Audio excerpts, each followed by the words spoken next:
Simplifying fractions can be made easy with the use of a multiplication table or your multiplication facts and the knowledge of how to make a factor tree, which is just that skill of breaking a number down into factor pairs. So here's how we're going to do this. We're going to create a factor tree for the top and the bottom number.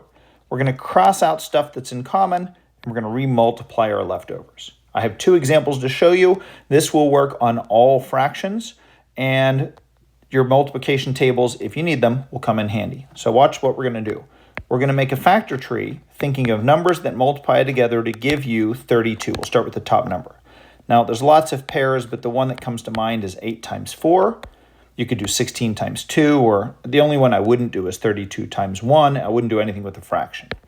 And then keep breaking these down. This is just kind of an upside down factor tree. And break these down. Most of you are going to know how to do this without too many issues. And you'd like to get yourself a line of numbers so you don't have any leftovers behind. Now I'm going to do the same thing with the 40. 4 and 10, 2 and 2, 2 and 5, and the 5 doesn't break down anymore, so I have my row of numbers there. Now, second step is get rid of anything that's in common. I'm going to use red to cross things off. I have a common 2. I have another common 2. I have a third pair of common 2s.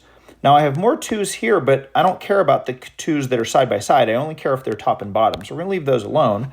And I have a 5 down here. That doesn't have a 5 on top to cancel. So since it doesn't, then I'm all done canceling. And now we just multiply whatever's left over. 2 times 2 is 4. On the bottom, the only thing left over is a 5, so we simply write a 5. If there was nothing left, we'd put a 1, and we're done. 32 over 40 is the same as 4 over 5. Very, very simple. One more example if you need it. Here's an example where the top number doesn't actually break down into anything. I suppose you could say 5 times 1, but you don't really have to do that. I'll just leave it there for the sake of argument.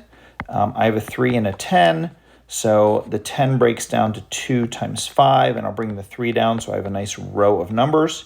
I'm going to switch colors and look for things that can cancel out. The 5s cancel, but nothing else. So since nothing else cancels, I'm going to go ahead and take my remaining 1 on the top and 3 times 2 on the bottom, and I'm done. That is how simple simplifying fractions can be.